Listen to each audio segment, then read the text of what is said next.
উসমান হাদি আহত হওয়ার পর পুরো বাংলাদেশের রাজনীতিতে টানটান উত্তেজনা। দেশের অভ্যন্তরে রাজনীতির যে একটা স্বাভাবিক গতিপথ ছিল সেটি থমকে দাঁড়িয়ে গেছে। নির্বাচনের যে ট্রেনটি চলছিল সেই ট্রেনটিও থেমে গেছে। যদিও প্রধান নির্বাচন কমিশনার বলার চেষ্টা করেছেন যে নির্বাচনের আগে এরকম বহু হত্যাকাণ্ড ঘটে এবং সেগুলো বিচ্ছিন্ন ঘটনা, এবং সেই ঘটনার কারণে কখনো নির্বাচন থেমে থাকেনি। তিনি উদাহরণ হিসেবে অতীতে উসমান হাদির চাইতে বড় বড় মানুষ যারা হত্যাকাণ্ডের শিকার হয়েছেন তার মধ্যে সাবেক অর্থমন্ত্রী কিবরিয়া সাহেব সে কথা উল্লেখ করেছেন। একটা সময় রাশেদ খান মেননের উপরও মারাত্মক আক্রমণ করা হয়েছিল এবং তিনি বাঁচবেন কিনা সেটি নিয়ে যথেষ্ট সন্দেহ ছিল। তো এই সকল ঘটনাও কিন্তু নির্বাচনকে প্রলম্বিত করতে পারেনি। তো তিনি এই যে হাদির উপর যে হত্যাকাণ্ডের চেষ্টা বা গুলি করার যে চেষ্টা, এবং হাদি এখন যেভাবে জীবন মরণ সমস্যায় আছেন, এটাকে একটি বিচ্ছিন্ন ঘটনা উল্লেখ করে নির্বাচনটি সঠিক সময় হওয়ার ব্যাপারে প্রত্যয় ব্যক্ত করেছেন। যদিও তার এই বক্তব্য নিয়ে নিদারুণ সমালোচনা হয়েছে, কিন্তু সমালোচনার মধ্যে কিন্তু পরিস্থিতি থেমে থাকেনি। অন্যদিকে বাংলাদেশের দুটো ঘটনা মারাত্মকভাবে যাকে বলা হয় যুগান্তকারী একটা পরিণতির দিকে যাচ্ছে। একটি ঘটনা হলো সিঙ্গাপুরের হাসপাতালে হাদির জীবন মরণ সমস্যা। আমি যে ভিডিওটি করছি, যেদিন এই ভিডিওটি করছি সেই দিনের সকালের খবর হলো হাদির শারীরিক অবস্থা ভালো নয়। অন্যদিকে এভারকের হাসপাতালে বেগম জিয়া তিনিও জীবন মৃত্যুর সন্ধিক্ষণে আছেন। তিনি তার যে ডাক্তার জাহিদ তার বক্তব্য অনুযায়ী একটা স্ট্যাবল স্থিতিশীল অবস্থায় আছেন। তো যে বয়স 80 বছর বয়স, সেই বয়সে বলার চেষ্টা করা হচ্ছে যে তার শরীর ঠিক ওইভাবে রেসপন্ড না করলেও তার মস্তিষ্ক, মানে বেগম জিয়ার মস্তিষ্ক রেসপন্ড করছে। আবার অন্যদিকে হাদির মস্তিষ্ক রেসপন্ড করছে না, কিন্তু তার বডি রেসপন্ড করছে। এই দুটো ঘটনার চূড়ান্ত পরিণতির উপর, মানে তাদের সুস্থ হওয়ার উপরে অথবা দুনিয়া থেকে তাদের বিদায় নেওয়ার উপর আমাদের রাজনীতির যেটিকে বলা হয় কোর্স অফ অ্যাকশন সেটি নির্ভর করবে। দ্বিতীয় আরেকটি বিষয় সেটি হলো বেগম জিয়ার যে অসুস্থ হওয়া নিয়ে সারা বাংলাদেশ তোলপাড় চলছিল। বিএনপি নেতাদের যে আবেগ উৎকণ্ঠা এবং সেটাকে কেন্দ্র করে যত আলাপ আলোচনা, রাজনৈতিক সমালোচনা চলছিল, তা জনাব হাদির আহত হওয়ার পরে এটা রিভার্স হয়ে গেছে। এখন ওই প্রসঙ্গটি বলতে গেলে ধামাচাপা পড়ে গেছে। বেগম জিয়া কোথায় আছেন, কোন অবস্থায় আছেন, এই বিষয় নিয়ে মানুষ এই মুহূর্তে রেসপন্ড করছে না হাদির আহত হওয়ার আগে যেভাবে মানুষ রেসপন্ড করত। অন্য একটি ঘটনা সেটা হলো জনাব তারেক রহমান সাহেব বাংলাদেশে আসবেন 25 তারিখে। তো 25 তারিখে বাংলাদেশে আসবেন, এটা নিয়েও ঠিক বিএনপির লোকজনের যে আবেগ, উচ্ছ্বাস, উদ্দীপনা, যেভাবে তারা জনাব তারেক রহমান সাহেবকে বরণ করে নেওয়ার একটা প্রস্তুতি তারা নিচ্ছে বা যেরকম একটা লোক সমাবেশের চেষ্টা তারা করছে, কিন্তু এটা অনেকটা সেই নির্বাচনের তফসিল ঘোষণার মতো ঘটনা ঘটে গেছে। অর্থাৎ সিইসি তফসিল ঘোষণা করেছেন, দৃঢ়তা দেখাচ্ছে নির্বাচন হবে, কিন্তু জনগণের মধ্যে সার্বজনীন যে একটা সাড়া সেটা নেই। তদ্রূপ তারেক রহমান সাহেব যদি আজ থেকে 2 মাস আগে আসতেন, 1 মাস আগে আসতেন, এমনকি তার মা যেদিন হাসপাতালে গুরুতর অসুস্থ সেই দিনও যদি আসতেন, তাহলে ঢাকা শহরে রীতিমতো কি যে হতো বলা যায় না। কিন্তু এখন ঠিক ওই জিনিসটা নেই। তো বোঝার চেষ্টা করুন যে যখন ভূমিকম্প হচ্ছে, তারপরে ঘূর্ণিঝড় হচ্ছে, প্রবল বর্ষণ হচ্ছে, কিন্তু মানুষের মধ্যে কোনো অনুভূতি নেই। ইট মিনস মানুষ অনেকটা রোজ হাসরের ময়দানে যেভাবে মাতাল অবস্থায়, ভীত সন্ত্রস্ত অবস্থায় ঘুরতে থাকবে এবং ইয়ানফসি করতে থাকবে, ঠিক তদ্রূপ এখন বাংলাদেশের অবস্থা হয়ে গেছে। প্রতিটি বাঙালির জীবনে এই মুহূর্তে অর্থনৈতিক সমস্যা, ব্যক্তিগত নিরাপত্তাহীনতা এবং বেঁচে থাকার সংগ্রাম প্রতিদিন এত প্রবলভাবে আসছে, এর ফলে আমাদের জাতীয় রাজনৈতিক জীবনে যে যুগান্তকারী ঘটনাগুলো ঘটে যাচ্ছে, যেটি নিয়ে রাজনৈতিক দলগুলোর অস্তিত্ব, তাদের সফলতা, তাদের ব্যর্থতা সবকিছু নির্ভর করছে, সেটি নিয়ে সাধারণ জনগণের কোনো আবেগ বা উৎকণ্ঠা কাজ করছে না। তো এই যে প্রেক্ষাপট, এরই প্রেক্ষাপটে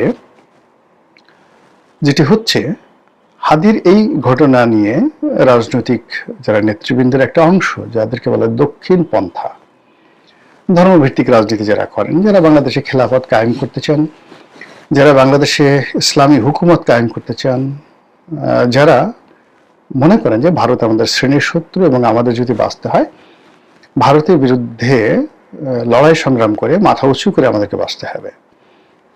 তো এই গ্রুপটি, এখানে অনেকগুলো 10 থেকে 12টি গ্রুপ রয়েছে প্রকাশ্যে, আর আরো 10 থেকে 12টি গ্রুপ রয়েছে যারা পিছন দিক থেকে বৃহৎ শক্তি কিন্তু রসদ দিচ্ছে। সংগঠন অনেক বড় বড় সংগঠন, কিন্তু সরাসরি সামনে যাচ্ছে না। তো সামনে যারা যাচ্ছে তারা প্রক্সি 10 থেকে 12টি সংগঠন। ধরুন তাদের যদি লোক সংখ্যা হয় 100 জন, কিন্তু তাদের পেছনে যে সকল মূল সংগঠন রয়েছে তাদের জনসংখ্যা আছে 1000।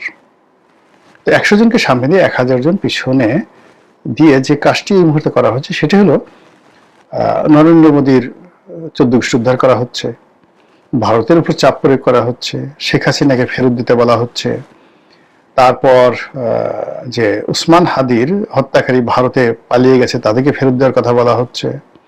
আরো বলা হচ্ছে যে এই ধরনের ঘটনা ভারত ঘটিয়েছে, ভারতের ঘটিয়েছে অথবা আওয়ামী লীগ ঘটিয়েছে। এই জিনিসগুলো নিয়ে রাজপথ উত্তপ্ত করার চেষ্টা করা হচ্ছে, কিন্তু রাজপথ কিন্তু উত্তপ্ত হচ্ছে না।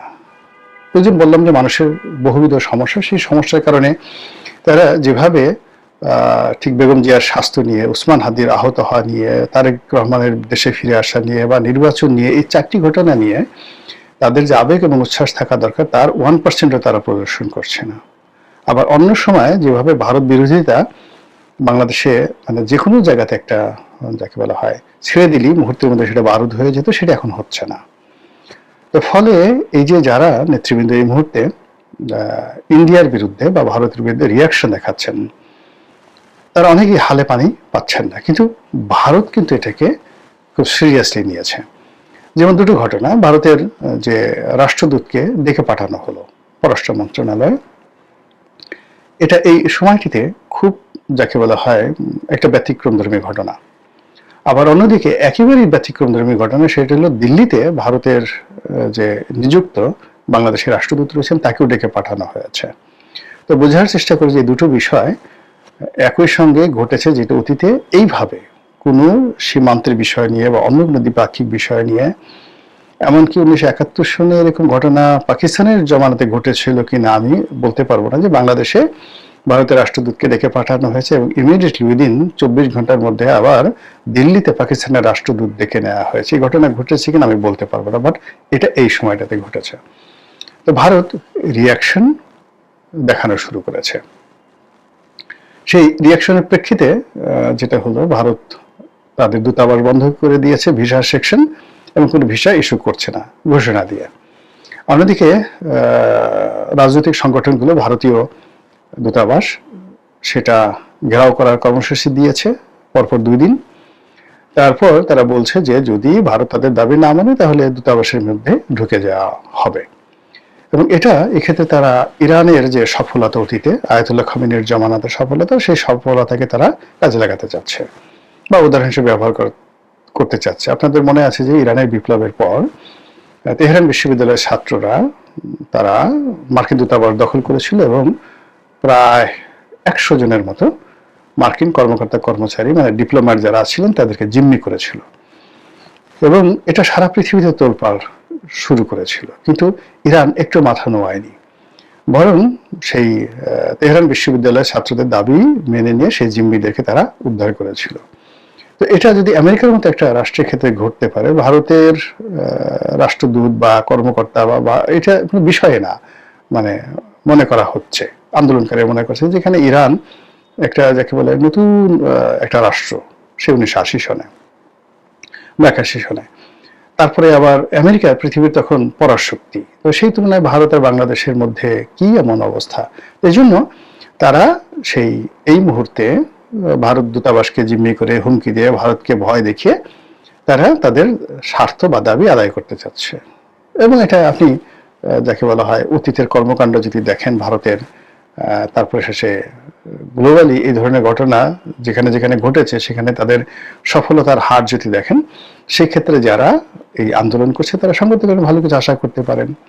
অন্যদিকে যারা মানে সামগ্রিক খবরাখবর রাখেন তারা খুব ভালো করে জানেন যে এনসিপি নেতা জনাব হাসনাত আবদুল্লাহ তিনি মানে উসমান হাদির আহত হওয়ার পরে অত্যন্ত দৃঢ়ভাবে হুমকি দিয়ে বলেছেন যে যদি এই ধরনের কর্মকাণ্ড ভারত বন্ধ না করে, শেখ হাসিনাকে ফেরত না দেয়, তাহলে ভারতের 7 সিস্টার বিচ্ছিন্ন করে দেয়া হবে। এবং এই হুমকি মানে অতীতে বহুবার বহুজনে দিয়েছে, কিন্তু ভারত কখনো কগনিজেন্সে নেয়নি। এই প্রথম ভারতের জনগণ, ভারতের মিডিয়া, ভারতের প্রধানমন্ত্রী, দিল্লির কূটনৈতিক মহল, এমনকি জয়শঙ্কর সহ সবাই কিন্তু এখানে প্রতিক্রিয়া দেখাচ্ছে। দ্বিতীয়ত, ভারতের যারা সাবেক সেনা কর্মকর্তা রয়েছেন তারা তাদের যে যারা বিভিন্ন সময় ইস্টার্ন রিজনে কর্মরত ছিলেন, কর্নেল, ব্রিগেডিয়ার পদমর্যাদায় ভারতীয় সেনাবাহিনী কর্মকর্তা, তারা জনাব হাসনাত আবদুল্লাহর ছবি সহ তার যে টুইট বার্তা থেকে শুরু করে তার যে বক্তব্যের যে ফটোকার্ডগুলো রয়েছে ভারতের বিরুদ্ধে বা 7 সিস্টার্সের বিরুদ্ধে তিনি যে বক্তব্য দিয়েছেন, সেই ফটোকার্ডগুলো সামনে নিয়ে তারা রীতিমতো হুমকি দিচ্ছে যে উসমান হাদির যে পরিণতি হয়েছে একই পরিণতি হবে জনাব হাসনাত আবদুল্লাহর। তো এই যে একটা টাগ অব ওয়ার চলছে, সেই টাগ অব ওয়ারের শেষ পরিণতিটা কি হবে আমি বলতে পারি না। তবে একটা বিষয় আমি খুব আশ্চর্য হচ্ছি যে একেবারে তরুণ নেতা, বিপ্লবের একজন তরুণ নেতা জনাব হাসনাত আবদুল্লাহ, তার একটি হুমকিতে যদি ভারত এই মুহূর্তে এভাবে কাঁপাকাঁপি শুরু করে, তাহলে যদি জনাব আলী রিয়াজ সাহেব এই মানে হুমকিটা দিতেন, কিংবা ধরুন যদি বদিউল আলম মজুমদার সাহেব হুমকি দিতেন, এরপর স্বরাষ্ট্র উপদেষ্টা যিনি আছেন তিনিও দিতেন, ব্রিগেডিয়ার শাখাওয়াত দিতেন, তারপর ওই যে একটা কমিশন করা হয়েছে যে বিডিআর এর হত্যাকাণ্ডের পিলখানা যে ম্যাসাকারের যে তদন্ত কমিশন, সেই মেজর জেনারেল ফজলুর রহমান সাহেব তিনি যদি দিতেন, তাহলে ভারতের অবস্থা কি হতো। এবং সর্বোপরি যদি স্বয়ং ডক্টর মোহাম্মদ ইউনূস সরাসরি হাসনাত আবদুল্লাহর ভাষায় কথা বলতেন, যদিও তিনি আখার ইঙ্গিতে হাসনাত আবদুল্লাহকে উল্লেখ করে তিনি ভারতকে বলেছেন যে মানে তারা যদি এই কাজগুলো করে তাহলে ইত্যাদি ইত্যাদি, মানে ভারত যে কাজগুলো করছে শেখ হাসিনাকে আশ্রয় দিচ্ছে, তারপরে ওসমান হাদির হত্যাকারীকে আশ্রয় দিচ্ছে, তারপরে ওখানে বসে শেখ হাসিনাকে কর্মকাণ্ড চালাতে দিচ্ছে, তো এরকম যদি ভারত করতে থাকে তাহলে আজকের তরুণরা যে দাবি দাওয়া করছে সেটি বাড়তে থাকবে।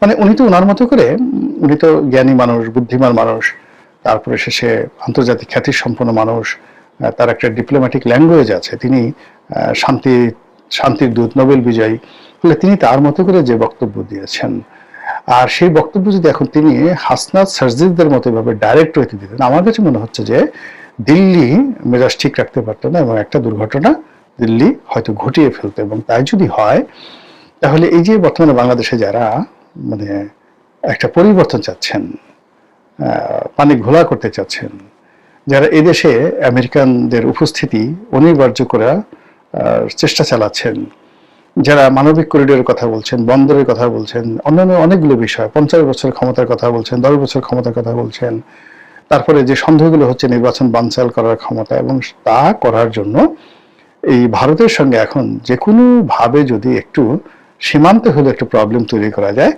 তাহলে অনেক কিছুতে কেল্লা ফতে হয়ে যায়। আমাদের তকদিরে কি আছে আমরা জানি না, আমি অন্তত জানি না। আল্লাহর সাহায্য চাই, যা কিছু ভালো, যা কিছু কল্যাণকর তিনি যেন তাই আমাদের এই জাতিকে দান করেন। কোনো দেশি বা বিদেশি চক্রান্ত, সেই চক্রান্তের ফাঁদে আমাদের দেশ যেন না পড়ে, আমাদের রাষ্ট্র যেন আক্রান্ত না হয়, এবং আমরা যারা জনগণ আমরা দীর্ঘমেয়াদী কোনো যুদ্ধের মতো ব্যয়বহুল একটা বিষয় আমরা যেন জড়িয়ে না পড়ি। আল্লাহ আমাদেরকে সবাইকে এই বিপদ এবং বিপত্তি থেকে রক্ষা করুন। আসসালামু আলাইকুম ওয়া রাহমাতুল্লাহি ওয়া বারাকাতুহু।